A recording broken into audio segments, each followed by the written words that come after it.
제가 예전에 아주 재밌게 봤던 영화가 있습니다. 지금도 굉장히 좋아하는데요. 어벤져스라는 영화예요. 마블에서 나온 영화고, 어벤져스의 엔드게임이라고 있습니다. 이 엔드게임이라는 뜻은 사실은 체스에서 사용되는 용어예요. 체스에서 주요 말들이 다 죽고 이제 나머지 소수 말들만 남아서 이제는 얼마든지 죽일 수 있는, 끝장낼 수 있는 마지막 판을 보통 엔드게임이라고 하거든요. 그러니까 어벤져스의 엔드게임은 마지막 소수밖에 남지 않았고 그들의 패배가 확실하다라는 거의 그런 의미인 거죠. 우리 아이들도 어벤져스를 알지 잘 모르겠어요. 여기에 뭐 캡틴 아메리카, 아이언맨, 헐크 이런 캐릭터들이 나오거든요. 근데 이 영화의 상징상 타노스라고 하는 이 악인이 나와요. 그래서 뭐 지구를 멸망시키고 우주를 멸망시키고 뭐 반 이상을 없애고 이런 이제 행동들을 하는데 이걸 막으려고 어벤져스 팀들이 활동을 하죠. 그 중에 뭐 여러 사람들이 활동을 하다가 마지막에 이 아이언맨, 토니 스타크라고 하는 사람이 인피니티 스톤이라고 그 돌을 몇 개를 다 모으고 마지막에 스냅을 해요. 스냅. 이렇게 딱 이렇게 하면은 다 없어지고 다시 원상복구가 되는 거거든요. 그때 유명한 대사가 있죠. I'm Iron Man 하고 이제 딱 끝나요. 그렇게 하면서 이제 다른 사람은 토니 스타크가 했던 것처럼 이 스냅을 할 수가 없습니다. 그죠? 그리고 토니 스타크는 희생하고 아이언맨이 죽고 다른 사람들이 다 살게 되거든요. 제가 이 영화를 보면서 야, 이 한 사람의 희생이 참 크다. 기독교적으로 이제 해석을 해본 거죠. 그리스도의 십자가로 이런 은혜를 우리가 받는 거구나. 그러니까 토니 스타크 외에는 그 누구도 인피니티 스톤을 모을 수도 없고 모은다고 해도 스냅을 할 수가 없어요. 토니 스타크가 그걸 혼자 이렇게 만들었거든요. 큰 손같이 된 거를.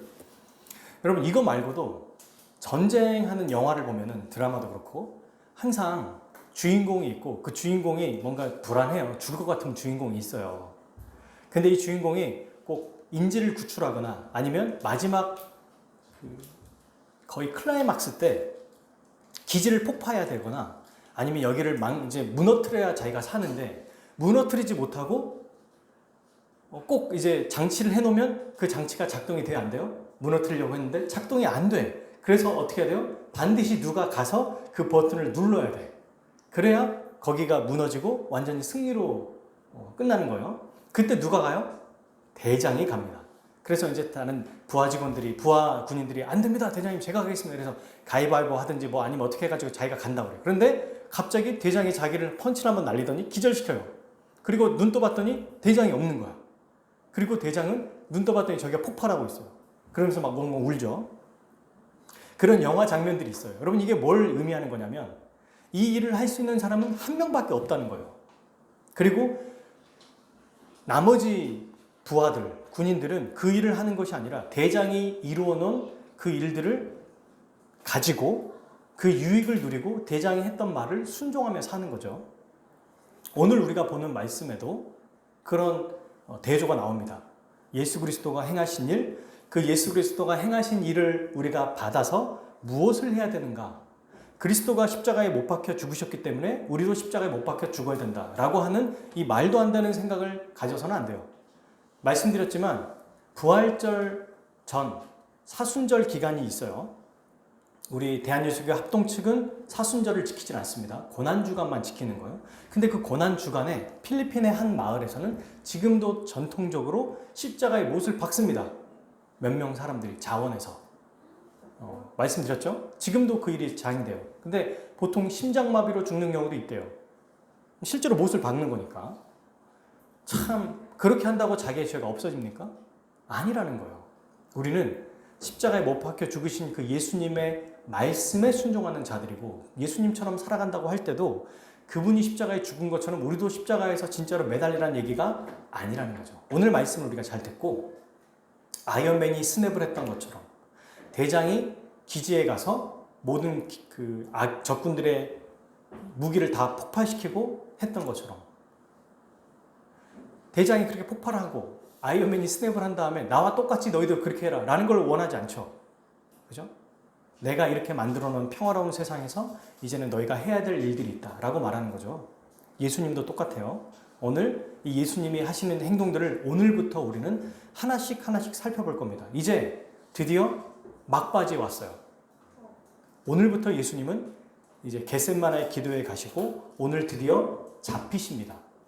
그리고 다음 주, 그 다음 주에는 예수님의 십자가 죽음이 하나씩 하나씩 이제 나타나기 시작하죠. 그러니까 요한복음 거의 끝으로 오게 된 거죠.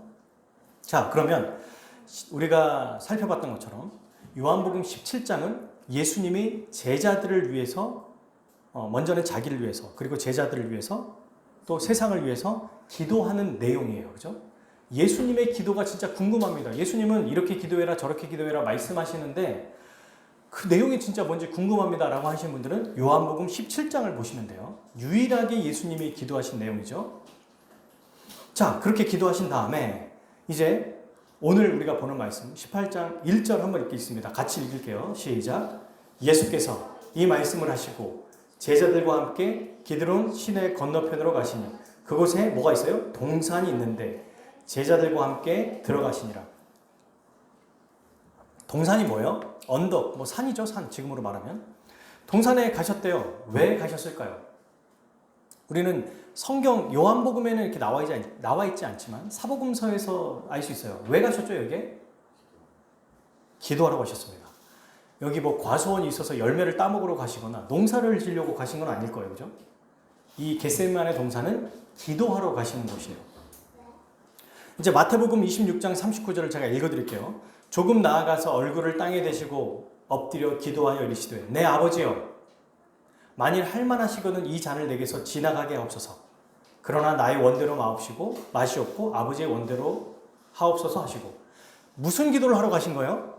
기도하러 가셨는데 나의 십자가 안 지게 해주십시오. 저 벗어나고 싶습니다. 이 기도하신 거예요. 너무 이상하지 않나요? 내내 예수님은 제자들에게 대놓고 내가 죽을 거야.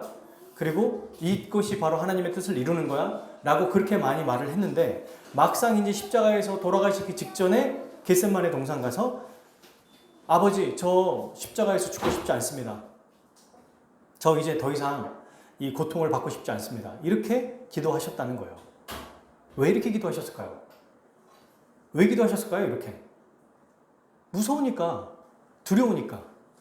자, 그러면 이제 우리는 또 하나 알 수 있는 게 있어요. 뭐가 그렇게 두려우셨을까? 예담이. 뭐가 그렇게 두려웠을까? 방금 얘기하는 것 같아가지고.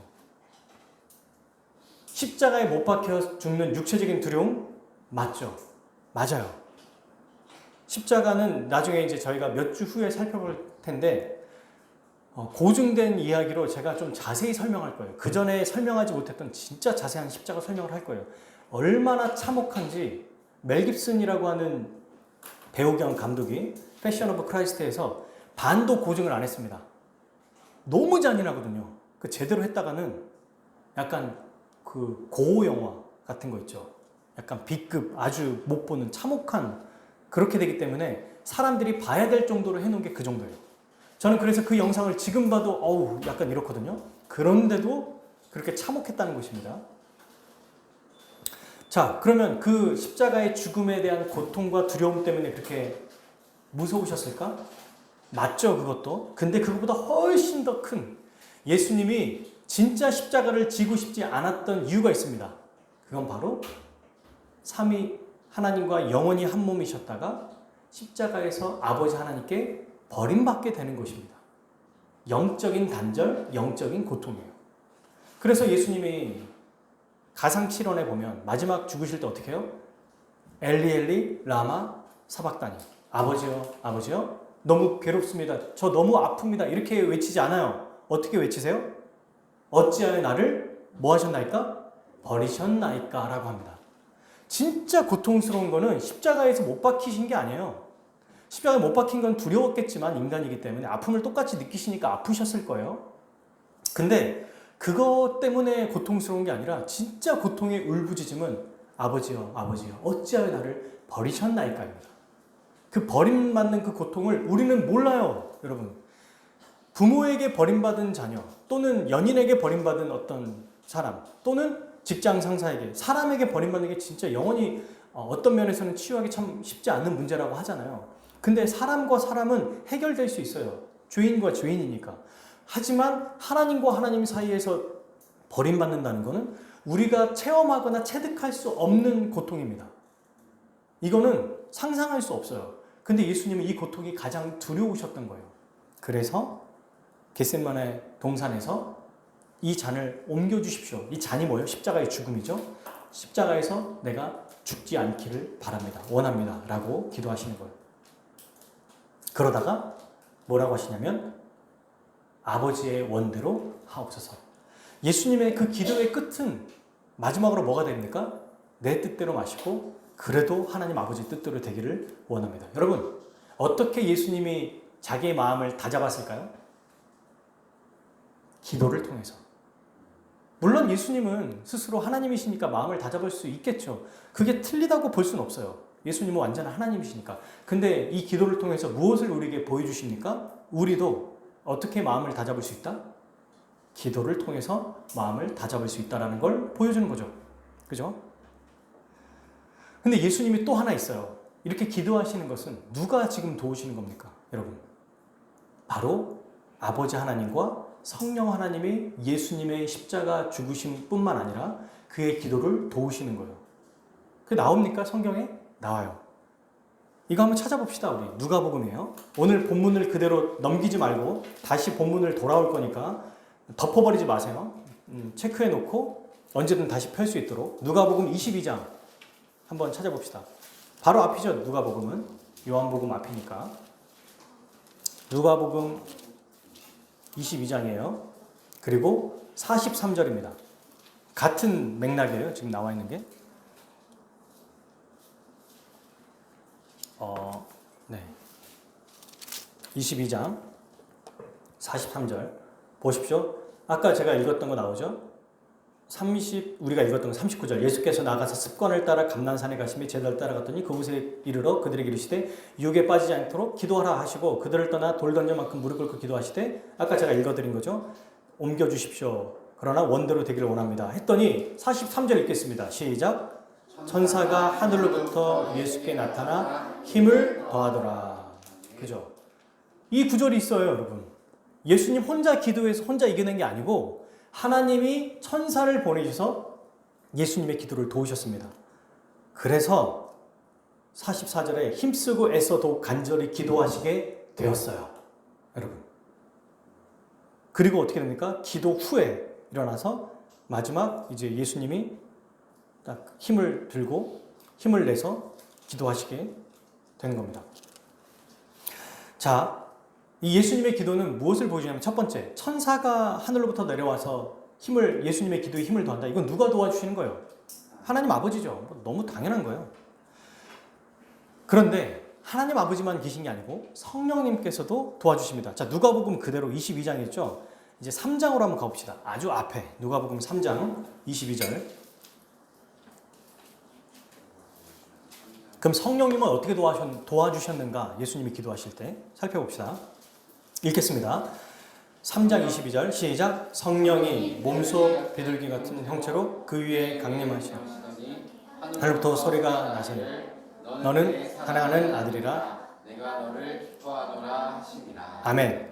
성령님은 세례를 받는 순간부터 예수님께 임하셨어요. 그리고 4장 1절 보십시오. 누가복음 4장 1절 읽어봅시다. 시작. 예수께서 성령의 충만함을 입어 요단강에서 돌아오사 성령의 광야에서 40일 동안 성령에게 이끌리시며 아멘. 성령님이 지금 세례를 받으셔서 임하신 다음에 충만하게 해주시고 그 다음에 또 뭐라고요? 인도하신대요. 이끌어주신대요. 그러니까 예수님의 모든 인생의 삶은 하나님 아버지가 도와주실 뿐만 아니라 성령께서 함께 하셔서 그분의 사역을 이루어 가신다. 이렇게 우리는 정의할 수 있습니다. 딱 이것만 가지고 예수님 혼자 기도하셨잖아요. 이렇게 말하면 안 돼요. 복음서는 전체 문맥과 맥락을 살펴봐야 돼요. 그러니까 예수님은 홀로 기도하신 것 같지만 누가 도와주신다? 성부, 성령께서 도와주신다. 근거가 있습니까? 정말 하나님과 성령님이 도와주셨다는 근거가 있나요? 네. 한 번 더 찾아봅시다. 사도행전이에요. 좋죠. 사도행전은 요한복음 뒤에 있죠. 그죠? 사도행전 10장 38절이에요.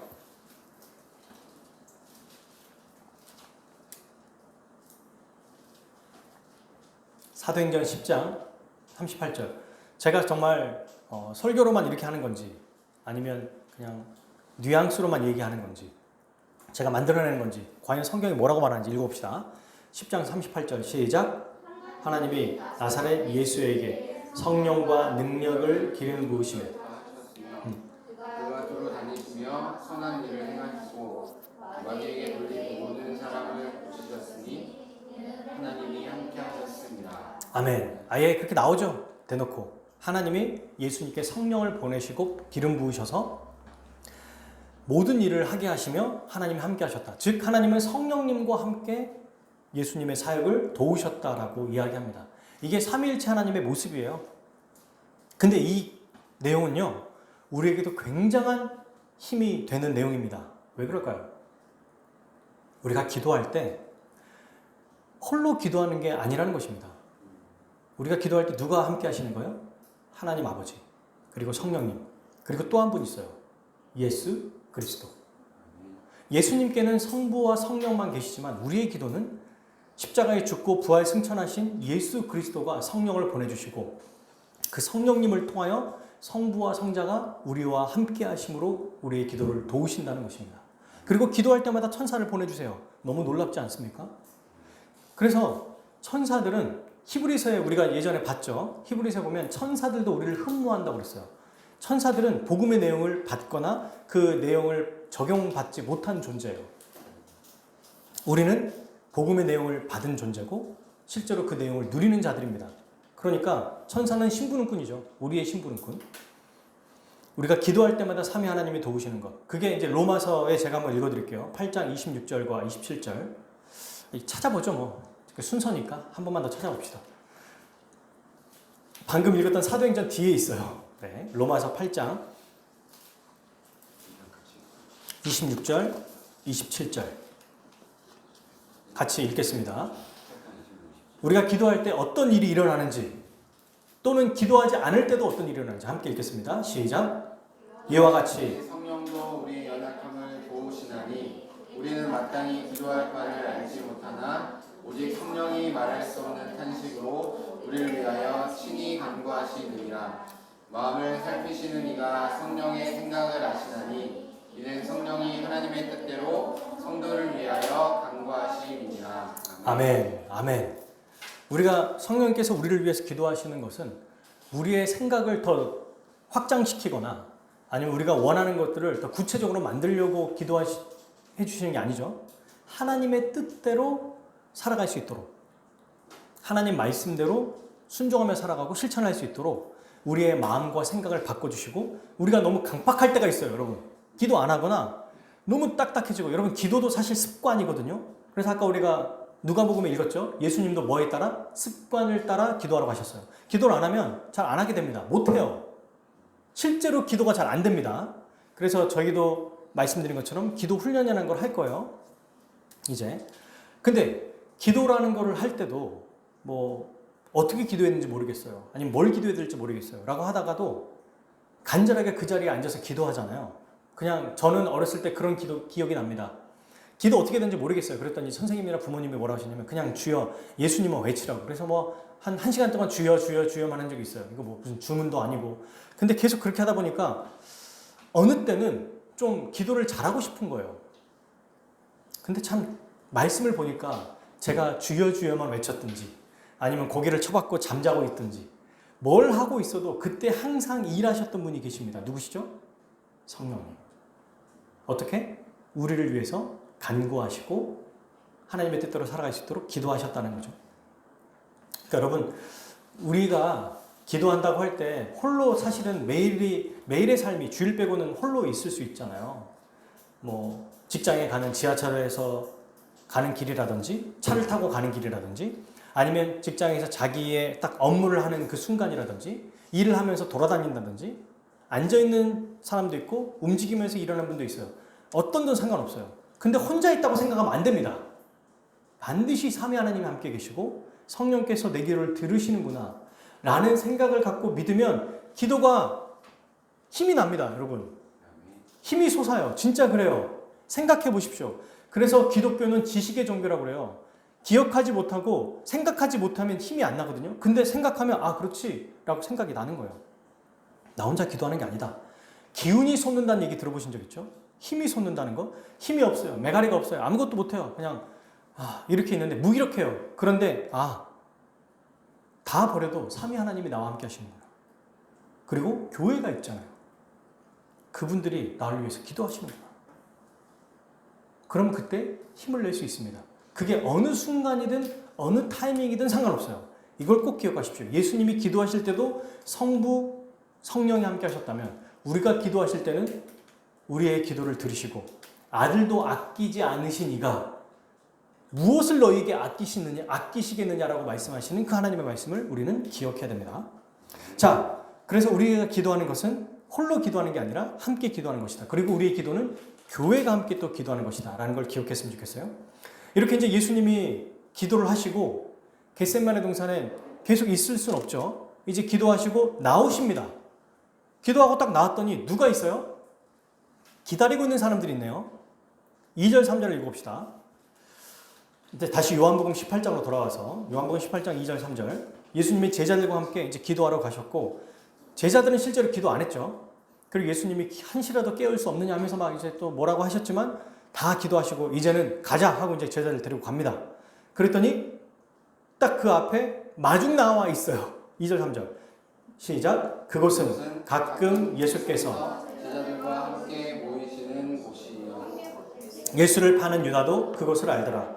유다가 군대와 대제사장들과 바리새인들에게서 얻은 아랫사람들을 데리고 등과 횃불과 무기를 가지고 그로 오는지라. 아멘. 예수님이 딱 겟세마네 동산에 나오시니까 거기에 쭉 서 있는 사람들이 있네요. 유다가 먼저 나옵니다. 이 사람들이 어떻게 알았는지를 2절에 설명하죠. 유다가 예수님이 자주 여기를 가셨다는 걸 알고 이번에도 여기에 가셨겠거니 생각하고 사람들을 데리고 온 거예요. 사람들은 예수님이 어디 있는지 아무도 모릅니다. 근데 유다 때문에 알게 된 거죠. 유다도 말씀에 나온 것처럼 제자들이 다 알고 있었어요. 예수님이 항상 가는 곳이 어딘지. 보통 우리도 힘들 때 어디 뭐 측근들은 알잖아요. 우리 저기 전무님, 상무님 아니면 어디 부장님 저기 옥상에 올라가셔서 한번 올라가 봐. 찾으면은 딱 아는 데 있잖아요, 우리가. 제자들도 너무 빤히 알았습니다. 유다도 알았던 거죠. 그리고 근데 그곳에 마중 나온 게 아니라 뭐 하러 온 거예요? 잡으려고 온 겁니다, 이들이. 자, 근데 저는 여러분 예수님에 대한 그 영화를 보면 이 앞에 잡으러 온 사람들이 한 20명? 많아야 한 30명 정도 된 걸로 제가 기억하거든요. 제가 봤던 영화를 보면은 옛날 영화인데 제자들 11명에 저기 앞에서 군인들이랑 이렇게 하인들이 막 있어요. 그래서 이제 딱 대치하는 모습이 나오는데 오늘 성경을 자세히 봤더니 그 정도 숫자가 아니더라고요. 뭐라고 나옵니까? 3절에 군대라고 나옵니다. 군대. 자, 군대가 뭔지를 이따 좀 살펴보고 그 다음에 대제사장들과 바리새인들에게서 얻은 아랫사람들. 대제사장의 아랫사람 무리가 하나 있고 바리새인들의 아랫사람의 무리가 있어요. 이거를 잘 나눠보면 우리나라 개역개정은 합쳐놨는데 다른 타번역에 보면 따로따로 써놨어요. 그래서 대제사장은 경비병들을 보냈고 바리새인들은 자기 하인들을 보냈다고 나와요. 그러니까 경비병을 보냈을 때 어땠을까요? 한두 명 보냈겠습니까?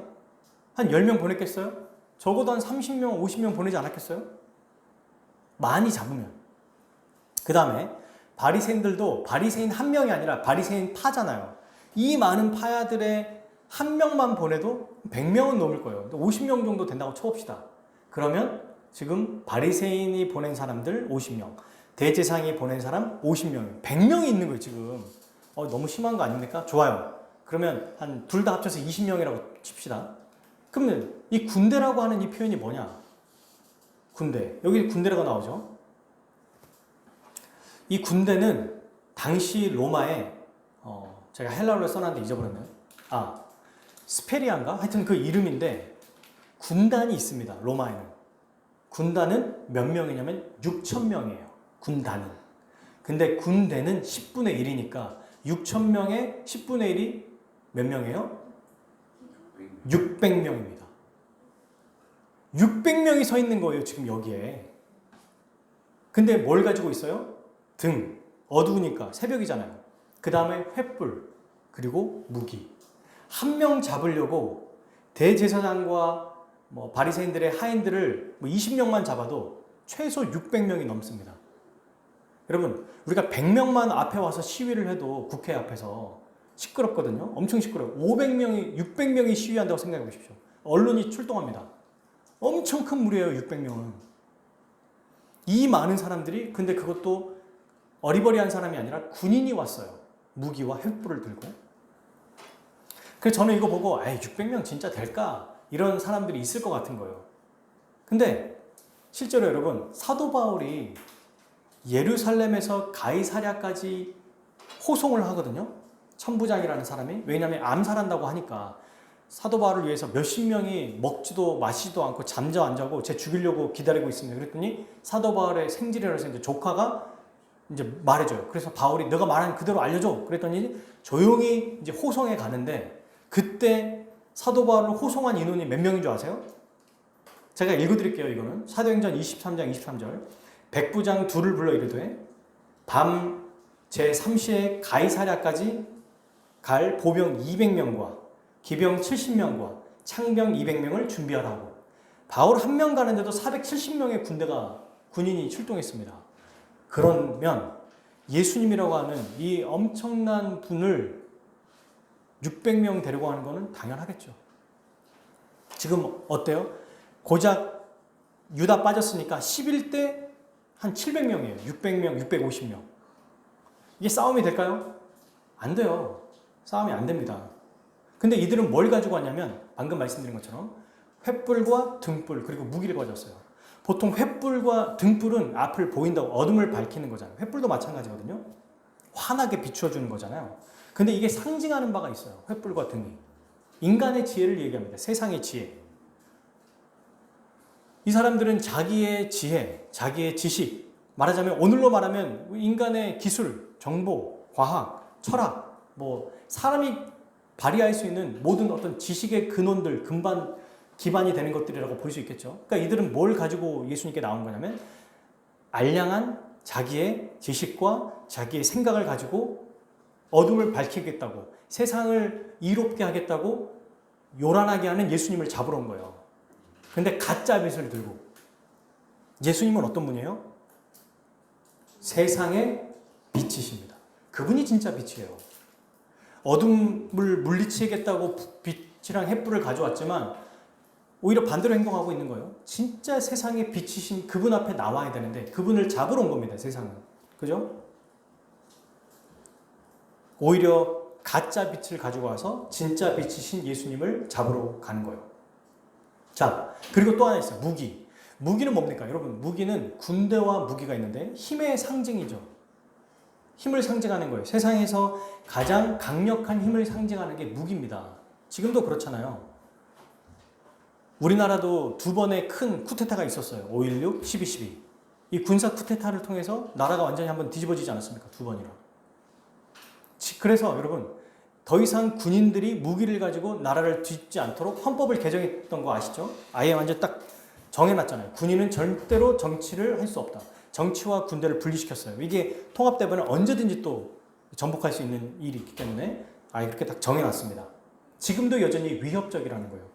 이걸 정리해보면 어떨까요? 이게 여러분 예수님을 대적하는 또는 우리를 대적하는 세상의 모습이다. 힘과 파워 논리, 힘의 싸움, 그리고 인간의 지식, 경험, 철학, 지혜를 가지고 대적한다는 것입니다. 믿는 자들 또는 예수님을. 그러니까 세상은 항상 예수님을 먼저 대적해요. 왜? 예수님이 있는 그곳에서는 그들이 틀렸다는 게 증명되기 때문이에요. 자기의 지식, 자기의 생각, 자기의 경험으로는 결코 하나님의 뜻대로 살 수 없고 인생의 참된 의미를 깨달을 수 없는데 예수님이 나타나면 틀렸다는 걸 알 수 있기 때문이죠. 자, 그러면 이렇게 한번 얘기해 볼 수 있어요. 예수님은 여기서 어떻게 대응해야 될까요? 하셨어야 될까요? 또는 우리는 이런 상황에 세상의 힘과 파워로 자기의 지식과 경험과 하여튼 뭐 철학이나 지혜나 이런 것들로 우리를 대적할 때 혹은 우리에게 맞설 때 어떻게 됩니까? 우리도 더 많은 무기를 만들어야 되나요? 더 똑똑해져야 돼서 열심히 기도해야 돼, 공부해야 될까요? 다 하버드 가야 되고 옥스포드 가야 됩니까? 그거 안 되는 사람은 어떻게 하죠? 아니에요. 예수님이 오늘 우리에게 어떻게 이런 세상에서 대응해야 되는지 보여주세요. 그게 바로 4절부터 나와요. 자, 요한복음 18장 4절 같이 읽겠습니다. 예수께서 그 당할 일을 다 아시고 나아가 이르시되 너희가 누구를 찾느냐. 5절 대답하되 나사렛 예수라 하거늘 이르시되 내가 그니라 하시니라. 그를 파는 유다도 그들과 함께 섰더라. 네, 예수님은 어떻게 대응하십니까? 제자들한테 무기 다 꺼내!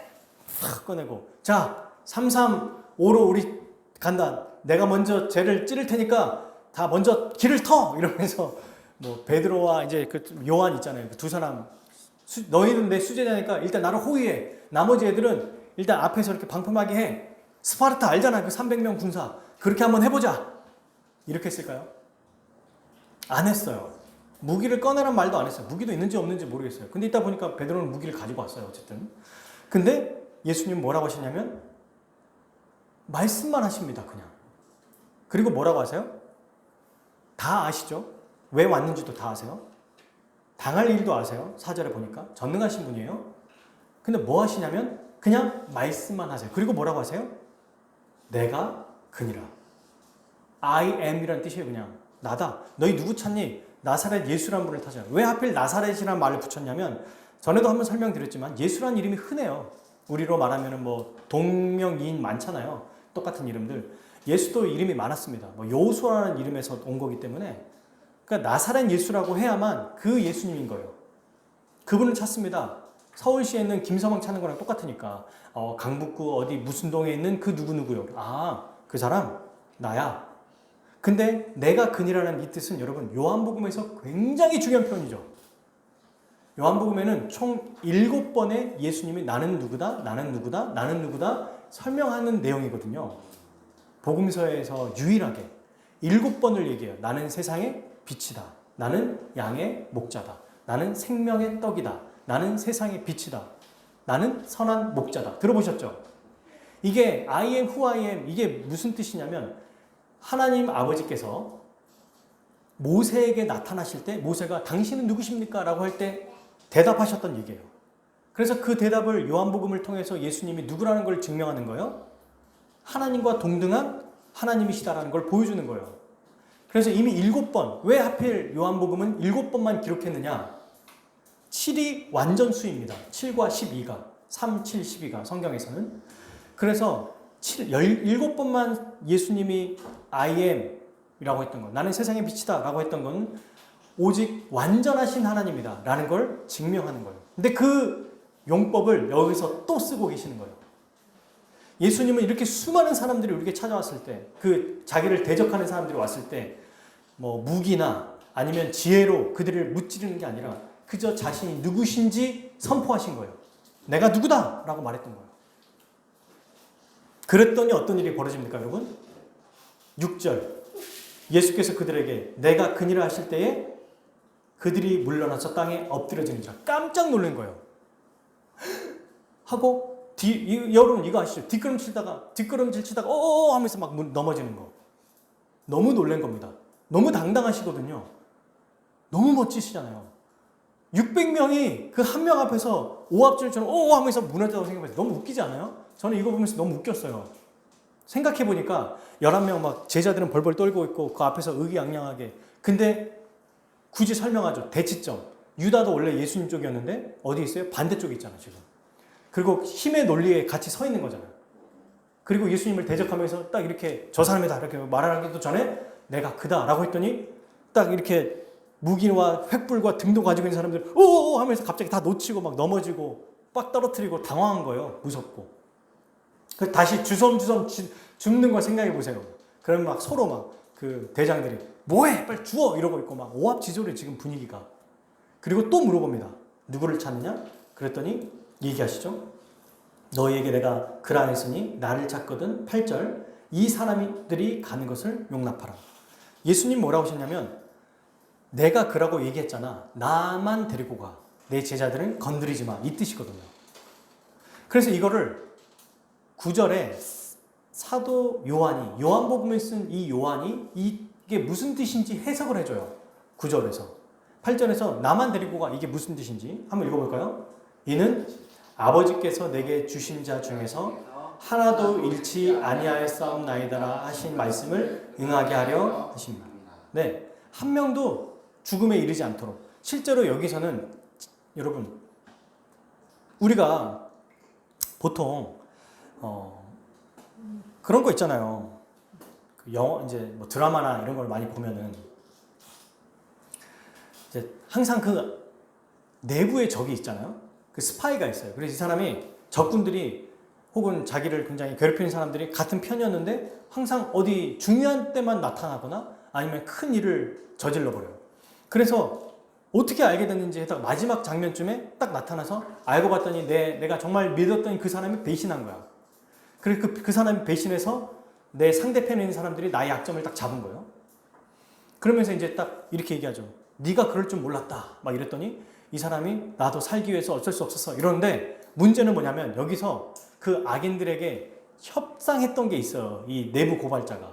근데 이 악인은 내부 고발자와 협상했던 대로 해요? 안 해요? 안 해요. 그 사람에게 뭐 위험만 주세요 했는데 팔을 부러뜨리거나 죽여버린 거예요. 그래서 이제 내부 고발자도 막 울면서 아니 나하고 약속한 건 그게 아니잖아요. 왜 이렇게까지 더 나갔습니까? 그래서 내가 당신 말을 들을 필요가 있어? 이러면서 이제 막 영화가 더 극으로 다르잖아요. 여러분 예수님이 나 빼고 데리고 가 이랬으면 이 사람들이 내 하고 데려갈 필요가 있습니까? 600명인데 그럴 필요 없죠. 무슨 소리야? 야 쟤네 다 체포해! 이럴 수 있단 말이에요. 그럼 이제 유다가 그러지 마세요. 예수님만 데리고 간다면서요. 네가 뭔데 너는 저리 가! 이럴 수 있단 말입니다. 600명이 700명이나 되는 사람들 있잖아요 지금. 근데 고분고분 예수님 말대로 다 해요.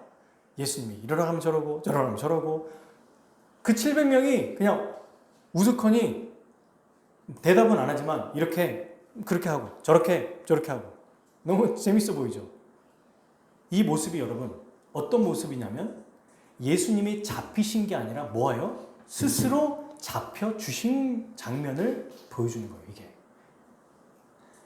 그렇게 수많은 군인들과 무기를 가지고 예수님 앞에 나올지라도 예수님을 위협할 수 있다 없다?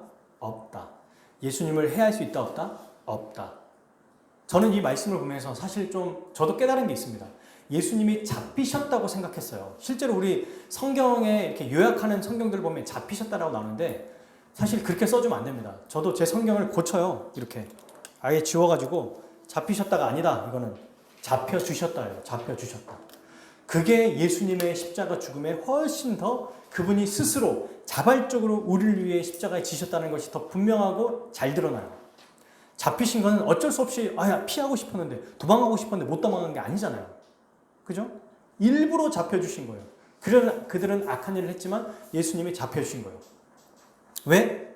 하나님 아버지의 뜻을 이루시려고.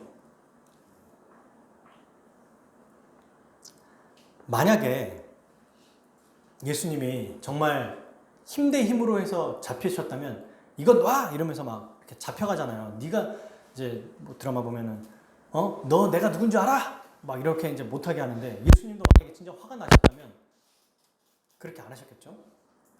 어떻게 하시면 돼요? 예수님은 그냥 천사를 보내시면 됩니다. 그 말씀이 이제 마태복음에 나와요. 마태복음 제가 읽어드릴게요. 26장 53, 54절에 아직 우리가 살펴보지 않았는데 베드로가 말구의 귀를 잘라버리거든요.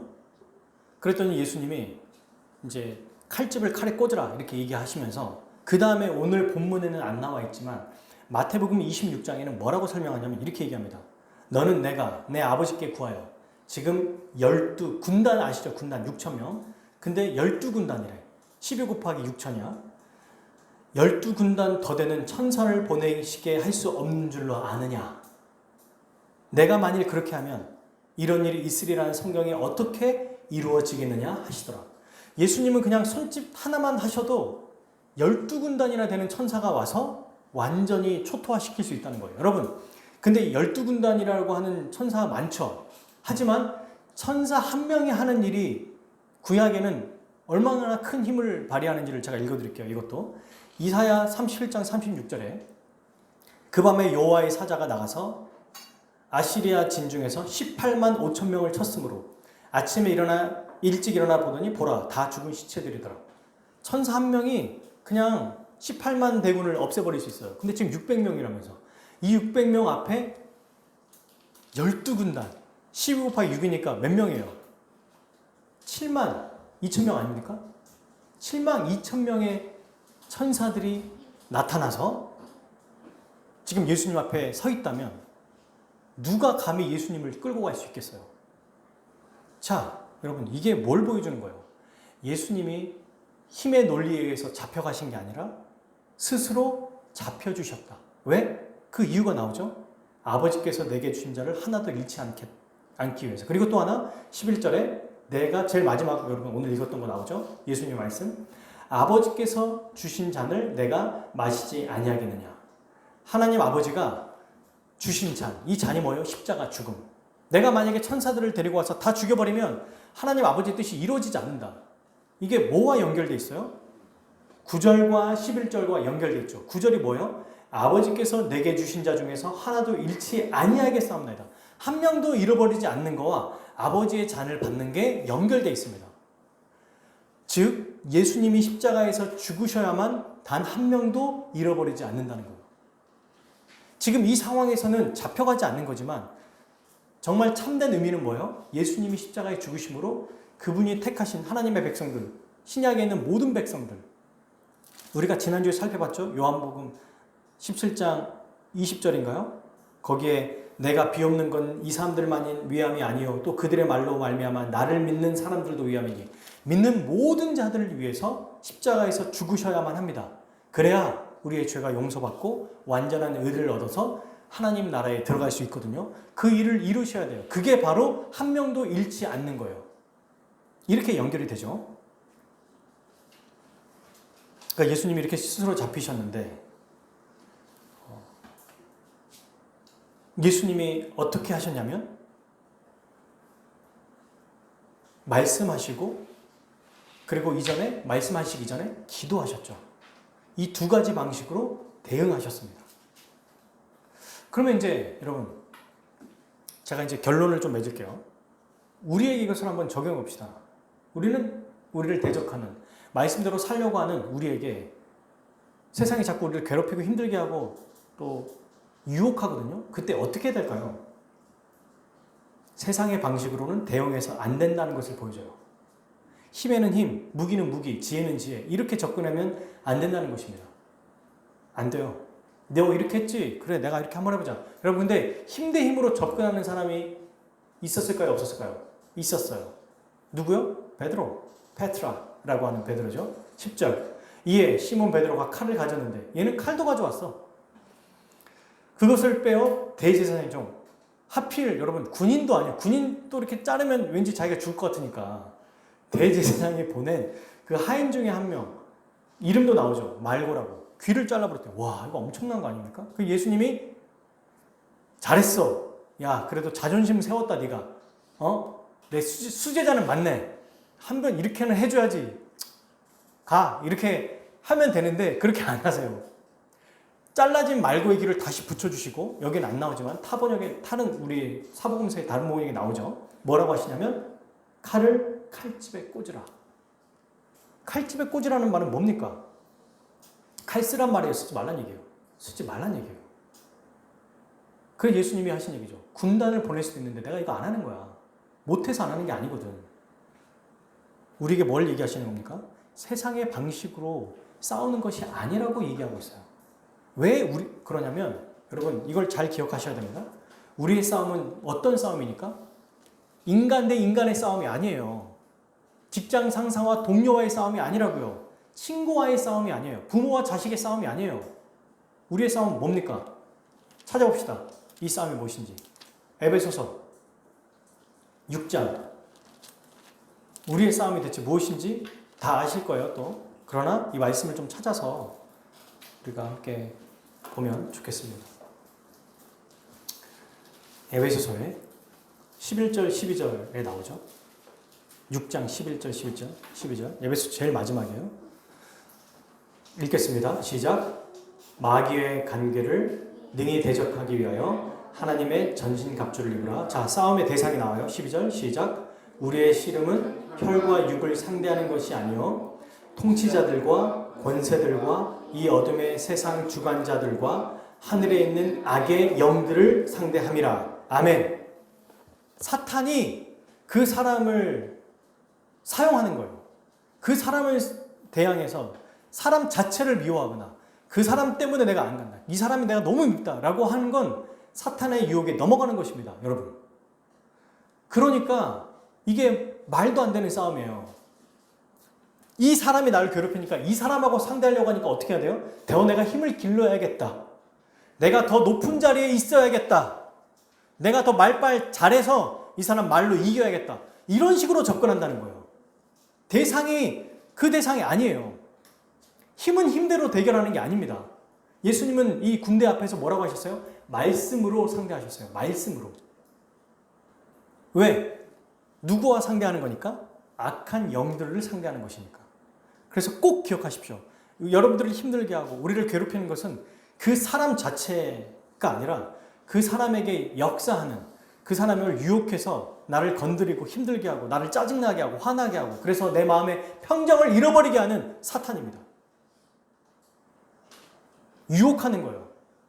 계속 건드려요. 사탄은 가면 쓰고 자기가 아니라고 생각하고 사탄에게 우리가 모든 어떤 그 진노의 대상으로 가지 않게 하고 사탄이 사용한 그 사람, 그 인물, 그 관계를 통해서 그 사람을 미워하게 만들어요. 이거 기억해야 됩니다. 그러니까 사람과 자꾸 대응하려고 하니까 자꾸 세상의 방식을 사용하는 거예요. 우리도. 어떻게? 내가 조금만 기다려라. 두고 봐라. 가만히 있나. 힘이 좀 생겨요. 그래서 대놓고는 안 하지만 힘이 생기니까 좀 안전해. 그리고 힘이 좀 생겨 그 사람이 그런 거 했을 때 막아. 너무 뿌듯한 거야. 아, 그동안 몇 년 동안 내가 애썼던 거 드디어 해냈구나. 두고 봐라. 더 내가 힘세지겠다. 세상의 방식입니다, 이거. 베드로가 하는 방식이에요. 우리는 그렇게 해서는 안 돼요. 어떤 면에서는 그렇게 하더라도 그냥 묵묵히 당하는 게 우리의 모습일 수도 있어요. 예수님이 잡혀가시거든요. 왜냐하면 그 사람에게 그렇게 하는 것이라도 주님이 다 아시니까 하나님의 섭리를 인정하기 때문에 주님 이럴 때 어떻게 될까요? 말씀을 보고 기도하는 거죠. 답이 안 나와요? 그러면 그냥 끌려가는 거예요. 어쩔 때는. 당하기도 하는 겁니다. 신자는. 그러나 그 안에서 하나님의 큰 뜻을 보는 거예요. 지는 것 같지만 승리하고 실패하는 것 같지만 성공하는 거예요. 이게 예수님이 보여주시는 모습이에요. 분명히 잡혀가시잖아요, 지금. 근데 성공을 위해서. 망하는 것 같지만 망하는 게 아니에요. 우리의 구원을 위해서 죽어가는 모습이시거든요, 이게. 이 원리가 우리에게도 동일하게 적용된다는 겁니다. 그래서 우리에게 적용된다면 세상의 파워, 힘의 논리, 거기에 우리도 함께 뛰어들지 말고 좀 나옵시다, 거기서. 그리고 거기 나와서 더 이상 계산하지 말고, 사실 그 MBTI에서 T가 계산적이잖아요. 저도 T거든요. T라고 그래요. 한편으로 아내가. 거의 그냥 T 사람이다라고 말할 정도로. 너무 T가 강하니까. 너무 계산적이니까. 너무 계산적이란 말은 너무 계획적이니까. 이렇게 하면 이렇게 됐고. 저는 그래서 제 인생에 플랜 C까지 있어요. D까지. 그랬던 사람이에요. 플랜 A, B, C, D. 한 4-5개가 있어요. 이거 안 되면 이거 하고, 이거 안 되면 이거 하고. 근데 거의 A, B로 되거든요. 그만큼 뭐예요? 너무 생각을 많이 한다는 거야. 그렇게 해서는 안 됩니다. 내 지혜와 내 경험을 의지해서는 안 돼요. 진짜 의지할 분은 때로는 대응하고 싶어도 그냥 묵묵히 당하고, 그것이 하나님의 뜻이라면. 생각해 봤는데 내가 분명히 이렇게 A라는 걸 통해서, A 행동을 통해서 이길 수 있는데 그건 내 자존심 때문이라면 접겠습니다. 그리고 더 옳은 방향으로 내가 하겠습니다. 네, 당하겠습니다. 한번. 제가 말씀을 보고요, 여러분. 목사가 되니까 이게 되더라고요. 신기하죠? 목사는 말씀을 계속 보고 이렇게 전하는 사람이잖아요. 그러니까 말씀을 보니까 나라는 사람이 바뀌기 시작하더라고요. 여러분도 저는 그럴 거라고 생각합니다. 저와 같은 성향을 가지고 있든 그렇지 않든 아무 상관없어요. 모든 사람은 다 그렇게 자기의 생각과 자기의 방법으로 대응하려고 해요. 근데 그거 아니라고 주님 말씀하십니다. 진짜 우리가 그러면 뭐 해야 되느냐? 예수 그리스도를 앞세워야 해요. 제자들이 어떻게 했어요? 그냥 아마 제가 모르긴 몰라도 뒤에 숨어 있었을지도 모릅니다. 600명의 사람들이 횃불을 들고 있다고 생각해 보십시오. 얼마나 무섭습니까? 무기 막 로마 군인 무기가 무슨 요즘에 하는 은장도 같은 거겠어요? 엄청 큰 칼인데 그거 휘둘리기만 해도 그냥 근처만 있어도 죽을 것 같은데 그런 무기를 600명이 들고 있다고 생각해 보십시오. 얼마나 무섭습니까? 그런데 제자들은 나서지 않았어요. 그죠? 나서지 않아야 돼요. 그리스도를 그냥 앞세우는 거예요. 그리고 주님이 하신 것처럼 주님이 이건 여러분 우리가 할 수 있는 일이 아니에요. 아이언맨이 스냅을 아이언맨만 할 수 있다고 그랬죠? 또 그 터트리는 사람도 대장만 터트리고 죽는 거잖아요. 우리가 세상을 대응하는 게 아닙니다. 예수님이 세상과 대응하는 거예요. 그 예수님 뭐라고 하셨어요? 우리 말씀에 요한복음 16장 33절에 이것을 너희에게 이르는 것은 너희로 내 안에 평안을 누리게 하느라 세상 안에서는 너희가 환난을 당하나 담대하라. 내가 세상을 이기었노라. 십자가에 못 박혀 죽으시기도 전에 이미 세상을 이기셨대요. 이기셨습니다. 그리고 그 실제로 이루어진 사건은 십자가의 죽으심이죠. 우리는 십자가에 죽으신 이후 2000년이 지났고 성령을 받은 자들이에요. 그렇다면 어떤 일이 벌어집니까? 그리스도 이미 다 세상을 이기신 그리스도를 의지하고 그분 붙잡아서 그분의 말씀을 선포하며 살아야 되는 거예요. 말씀을 앞세울 때 여러분 놀랍게도 말씀의 능력이 나타납니다. 믿으십니까? 이거 믿어야 돼요. 이거 믿으려고 교회 오는 거예요. 이거 믿으려고 예배 드리는 거예요. 이거 하려고 예수님 믿는 겁니다. 그냥 내 말 믿고 내가 목소리 크고 핏대 세우려고 오는 게 아니에요. 내 말 안 하고 그리스도의 말씀 전하고 그리스도의 말 하려고 오는 거예요. 이거 믿는 게 믿음입니다. 이걸 믿는 게 신자예요. 여러분, 신자는 불가능한 걸 믿는 게 신자예요. 안 믿어지는 걸 믿는 게 신자예요. 다른 사람 다 믿는 거, 안 믿는 사람도 믿을 수 있는 거 누가 못 믿습니까? 근데 우리가 예배드리는 이유, 여기에 온 목적, 정말 말씀에 능력이 있다는 걸 진짜로 믿는 사람들, 그게 우리거든요. 힘의 논리에서 힘으로 접근하지 말고 인간의 지혜로 접근하지 말고 진짜 그리스도를 앞세우고 그리스도의 능력으로 한번 접근해 보십시오. 그리스도의 말씀으로 한번 대응해 보세요. 그렇다고 진짜 막 싸우는데 뭐 예수님 말씀처럼 내가 비없는 것은 갑자기 그렇게 직장에서 학교에서 얘기하면 안 되겠죠. 내게 주신 영광을 그들에게 주사 이렇게 막 얘기하는 얘기가 아니에요. 주님이 주신 말씀으로 대응하라는 거예요. 그 말은 주님이 뭐라고 하셨습니까? 원수를 사랑하라, 오래 참으라, 사랑하라, 인내하라 이런 말씀을 기억하라는 거예요. 갑자기 똑바로 안 해? 내가 그니라 이렇게 하면 정신병원에 가요. 이건 정상이 아닌 거예요. 말씀을 내세워라. 내가 참을 때 주의 말씀을 듣고 맞아 주님이 이럴 땐 이렇게 하라고 하셨지 또 지혜를 주실 땐 이렇게 해봐야지 라고 할 때 분명히 그 안에 역사가 나타납니다. 하나님은 살아계시니까. 그리고 내가 지금 당장은 내 자존심 때문에 손해보는 것 같거든요. 실제로 그렇거든요. 근데 정말 하나님의 뜻대로 하려고 내가 그걸 순종하고 하면 하나님이 상황을 바꿔주십니다. 두고 보십시오. 반드시 그런 일이 일어나요. 정말 꼭 그런 일이 일어나요. 어떤 사람은 이런 걸 두려워해요. 목사님, 제가 이런 상황에서 A를 선택해야 될까요? B를 선택해야 될까요? C를 선택해야 될까요? 뭘 해야 될지 모르겠어요. A도 맞는 것 같고 B도 맞는 것 같고 C도 맞는 것 같고 근데 또 어떻게 다음날 일어나는 생각이면 A도 틀린 것 같고 B도 틀린 것 같고 C도 틀린 것 같아요. 가장 좋은 걸 택하고 싶어요. A, B, C 중에. 그거 좀 알려주세요. 그래서 저는 그렇게 얘기하죠. 전 점쟁이가 아닙니다. 몰라요. 어떻게 알아요 제가 그거를. 당사자도 잘 몰라요. 시간이 지나야 알겠죠. 근데 아주 가장 정확한 방법이 있어요. 그게 뭐냐면 하나님, 제가 생각할 때는 B가 다른 사람들은 A가 최고의 방법이라고 하지만 제가 생각할 때는 B가 하나님께 가장 영광이 되는 것 같아요. 저의 정말 지혜 없는 생각으로는 B의 방법을 써야 그걸 쓸 때 이걸 했을 때 가장 하나님을 기쁘시게 할 수 있는 것 같아요. 근데 실제로는 틀린 거야. 실제로는 A가 맞을 수 있다고 봐요. 그럼 하나님이 아이고야 A 선택했어야지. 너는 조금만 내가 도와줄게. 이러시겠습니까? B를 A보다 더 멋지게 만들어 주실 거예요. 그게 하나님의 방식이에요. 그게 말씀으로 대응하는 방식입니다. 이거 되겠습니까? 사람들은 다 A, C 얘기해요. A가 50%, C는 40%, B는 가망 없어 10%야. 누가 세상에서 지고 살고 누가 거기서 이렇게 힘들게 삽니까? 바보입니까? 라고 할 때 네, 바보입니다.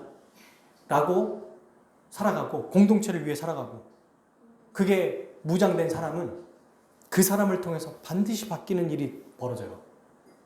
진짜 신기하죠. 놀라운 일이에요. 저는 여러분 이런 일들을 우리 모든 성도들이 실제로 직장에서 목회에서 우리 학교 생활에서 경험했으면 좋겠어요. 이런 경험들이 많아져야 됩니다. 그래야 더 단단해지고요. 더 생생한 신앙생활을 할 수 있어요. 자, 그러면 끝으로 어떻게 이런 말씀을 대응하는 사람으로 살 수 있느냐? 서두에 얘기했죠. 예수님 뭐 하셨습니까? 잡히시기 전에 동산에서 기도하셨어요. 기도예요, 기도. 기도밖에 없습니다.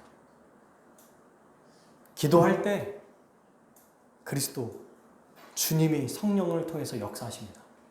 근데 이 기도는요, 혼자 기도하는 게 아니에요. 우리에게는 예수님은 홀로 기도하셨거든요, 여러분. 여러분, 예수님은 혼자 기도하셨어요. 제자들이 있었는데 다 자는 거예요. 그러니까 한 번 깨우고 두 번 깨워요. 야, 좀 기도 좀 해줘. 근데 또 자요. 근데 예수님이 죽고 성령을 보내신 다음부터는 그때부터는 혼자가 아닙니다. 여러분들이 직장에서, 가정에서 혹은 학교에서 혼자여도 혼자가 아니에요. 지금 우리는 뭘로 묶어져 있어요? 교회로 묶여져 있어요. 교회로. 그래서 홀로 기도하는 게 아니라 교회 성도로서 함께 기도하는 거예요. 이게 진짜 강력한 힘이거든요. 예수님도 제자들에게 너는 이렇게 기도라고 하지 않았어요. 너희는. 그리고 하늘에 계신 나의 아버지가 아니라 우리 아버지라고 했어요. 우리의 기도. 처음부터 우리의 기도입니다. 이렇게 기도를 우리가 했을 때 말씀을 가지고 대응할 수 있어요. 그때 하나님의 역사가 나타나요. 믿읍시다. 이렇게 해봅시다. 불가능하죠. 안 돼요, 혼자. 그러니까 성령이 도우시고 성부 하나님이 도우시고 예수님이 도우시고 실제로 교회가 돕는 거예요. 그 일을 할 수 있도록 어떻게? 계속 말씀을 전함으로 함께 기도함으로. 그래서 뭘 할 수 있는 줄 아세요, 여러분? 우리가 그러니까 옆에 있는 사람을 뭘로 도울 수 있느냐? 오늘 설교의 제목이 뭡니까? 주의 말씀과 기도로 지체를 돕는 삶이에요.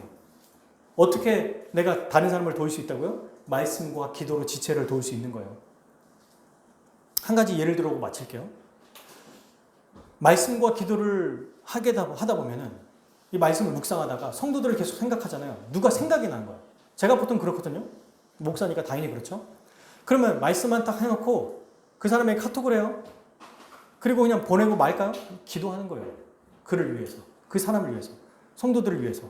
똑같습니다. 여러분, 이건 저 혼자 하는 게 아니라 여러분도 같이 하셔야 돼요. 그래서 말씀을 듣다가 말씀을 이제 매주마다 볼 거 아니에요. 매일마다 볼 거 아니에요. 하나씩 하나씩 볼 때 성도들을 생각하게 되는 거예요. 그리고 기도하는 겁니다.